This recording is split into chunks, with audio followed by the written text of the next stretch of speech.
कौन top four finish करेगा और कौन रेलीगेट होगा, ये सवाल का जवाब देना राइट नाउ बड़ा मुश्किल होता जा रहा है। बिकॉज कल के मैचेस में फिर से एक तरह से आप बोल सकते हो कि न्यूकासल और मैन यूनाइटेड जो एक गारंटीड लग रहा था टॉप फोर में फिनिश करेंगे, और मेरे हिसाब से हो सकता है वही दोनों।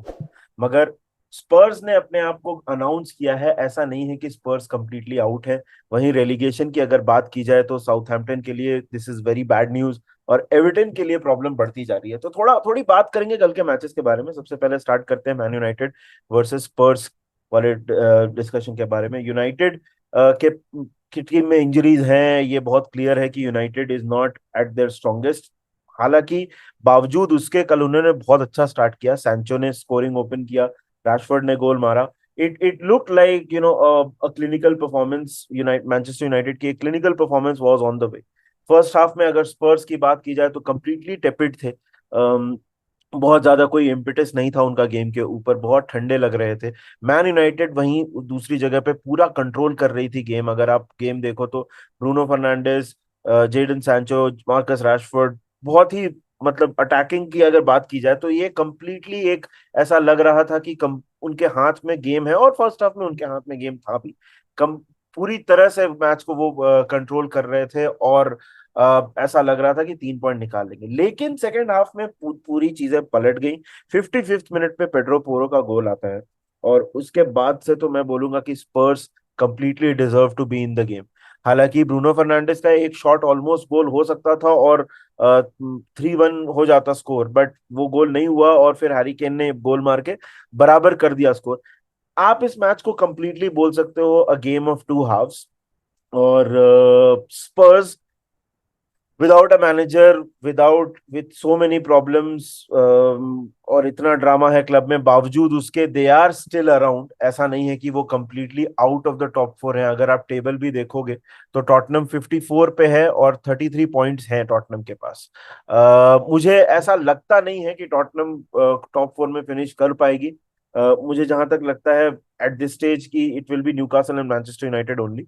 अब उनकी पोजीशन ऊपर नीचे जरूर हो सकती है। और यहाँ से मतलब बट एक एक एक एक थ्रिलिंग फिनिश हमको देखने को मिल सकती है। क्योंकि कल का मैच अगर मैनचेस्टर यूनाइटेड जीत जाती, तब तो आई थिंक एक तरह से आप बोल सकते हो कि गारंटीड हो जाता कि ये टॉप फोर में ये होता। वो काफी हद तक गारंटी तो खैर फुटबॉल में कोई चीज नहीं होती है। वहीं अगर एवर्टन की बात की जाए, जहां तक हम रेलीगेशन की बात कर रहे हैं और टॉप फोर की बात हम कर रहे हैं, तो कल एक गेम था जिसमें दोनों चीजें थी। Everton versus Newcastle.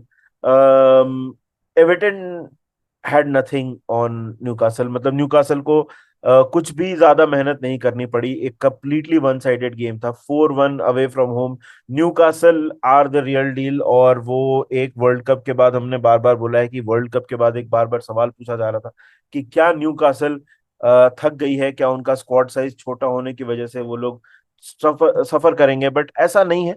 आई think Callum Wilson again goal मारे उन्होंने, मर्फी ने गोल मारा, अलेक्जेंडर आइसक ने फिनिश कर दिया। एवर्टन के लिए प्रॉब्लम बहुत बढ़ गई है। एवर्टन लुक लाइक, अगर अगर आप देखो तो वो तो रेलिगेशन जोन में है ही। इनफैक्ट दे आर 19th, मतलब लेस्टर से भी नीचे हैं। और अगला मैच जो है लेस्टर वर्सेस एवर्टन का, that is going to be a massive massive game. वो बहुत बड़ा गेम है, और उसके ऊपर बहुत सारी नजर रहेगी कौन से लोगों की कि वो मैच कैसे होता है। तो टॉप फोर और रेलीगेशन बैटल जो है, खास करके रेलीगेशन बैटल, इस साल प्रीमियर लीग में बहुत ही ऊपर नीचे होने के चांसेस है। अगर आप टेबल देखने जाओ तो मिक्स में जो टीम्स है, नॉटिंघम फॉरेस्ट, ब्राइटन के साथ जो विन था नॉटिंघम फॉरेस्ट का, that was a big win मेरे हिसाब से। Nottingham forest have done enough, क्योंकि उन्होंने दूसरे टीम्स को भी के अगेंस्ट भी पॉइंट्स लिए हैं, और वो सरवाइव कर सकते हैं। बट साउथहैम्पटन कल कल बोurnemouth के साथ हारने के बाद that becomes a bit of a problem, क्योंकि वो रेलीगेशन में भी अगर आप देखो तो वो बाकी सारी टीम से, the closest team to them is Everton, और उनसे भी वो 4 पॉइंट पीछे हैं। तो ये बहुत अच्छी न्यूज नहीं है साउथहैम्पटन के लिए। उनके टीम में प्लेयर्स हैं, जहां आप रोमियो लाविया की बात करिए, आप चाहे दूसरे डिफेंस में बात करिए, they have talented players, but it is just not working out for them. And ऐसा अभी तो ऐसा लग रहा है कि साउथहैम्पटन को हम अगले साल प्रीमियर लीग में नहीं देखेंगे। एवर्टन के जो फिक्सचर्स हैं, Everton don't have a lot of easy fixtures ahead.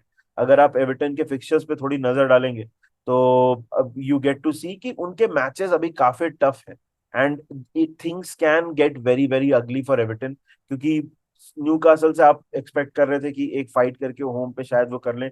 अगले दोनों मैच उनके लेस्टर के साथ हैं जो कि एक 6 पॉइंटर है, उसके बाद वो ब्राइटन, मैन सिटी और वुल्व्स अवे खेल रहे हैं।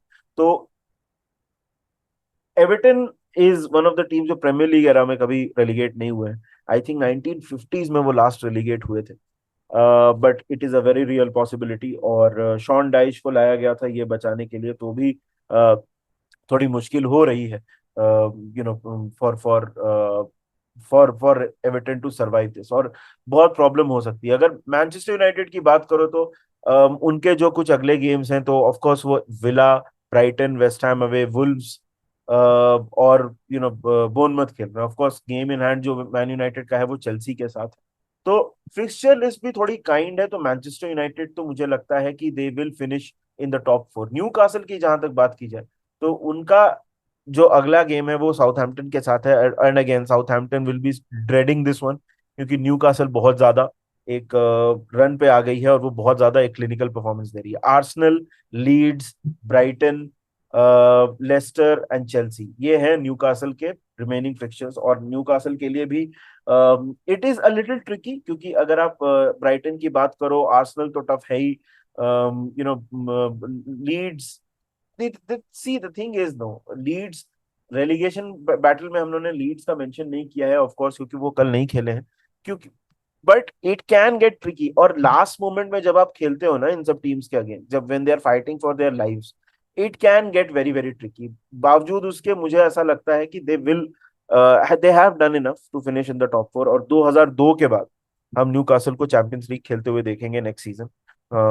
मतलब it will be a great thing for Newcastle fans.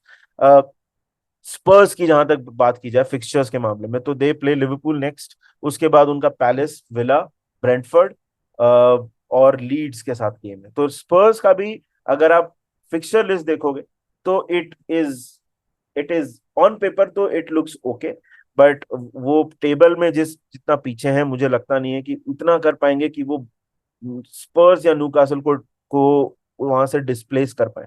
और आखिरी में बात करते हैं लिवरपूल की, तो देखिए लिवरपूल, मैंने पहले भी बोला है कि हम टॉप 4 मिस आउट कर चुके हैं। मेरे हिसाब से हमने गाड़ी मिस की बोनमथ के साथ यहाँ हार के, क्योंकि अगर बोनमथ के साथ हम जीत जाते, और मतलब ये इफ्स एंड बट्स की बात है, but that's where I think we miss the bus. तो क्या यूरोपा है या कॉन्फ्रेंस लीग है, पर्सनली जैसे मैंने पहले भी बोला है, आई वांट टू, यूरोपा तक ठीक है, I don't want to see Liverpool play in the conference league. But हमारे जो फिक्सचर्स हैं वो भी थोड़े ट्रिकी हैं। अभी वी हैव टू प्ले स्पर्स अगले मैच में ही, तो मतलब हम कहाँ फिनिश करेंगे उसका इफेक्ट तो ट्रांसफर विंडो पे होगा ही, और बिल्कुल फर्क पड़ता है इन सारी चीजों का। आप बताइए हमको कमेंट सेक्शन में, आपको क्या लगता है न्यूकासल के टॉप 4 फिनिशिंग चांसेस आपको कितने लग रहे हैं? रेलीगेशन बैटल के बारे में आपको क्या लगता है? कौन सी एक ऐसी टीम है जो आप होप कर रहे हो कि वो रेलीगेशन अवॉइड कर जाएं, और कौन सी ऐसी टीम आपको ऐसा लगता है कि वो रेलीगेशन फाइट में अभी शायद सेफ लग रहे हो, बट शायद आपको ऐसा लगे कि बाद में शायद वो रेलीगेशन फाइट में आ जाए? हम तो वीडियोस बना के आपके पास आते ही रहेंगे। Until then, take very good care of yourselves. और अगर आपने चैनल को सब्सक्राइब नहीं किया है तो चैनल को सब्सक्राइब कर दीजिए, वीडियो को लाइक कर दीजिए, and one thing that will always say, no matter what, up the Reds, bye bye.